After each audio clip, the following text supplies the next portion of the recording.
My most memorable moment in Israel was definitely when we were climbing Masada in the morning, and we ran into about 50, maybe even like 75 young Israeli soldiers who just completed one of their training, you know, missions.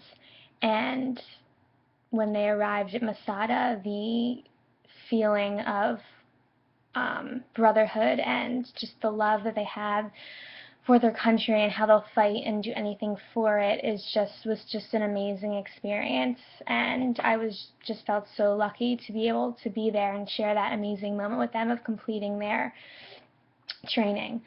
Um, Something that I definitely plan on doing, ever since we got home from Israel is to go to synagogue more. I might not be super religious, but I still want to maintain that Jewish community that I had so much in Israel.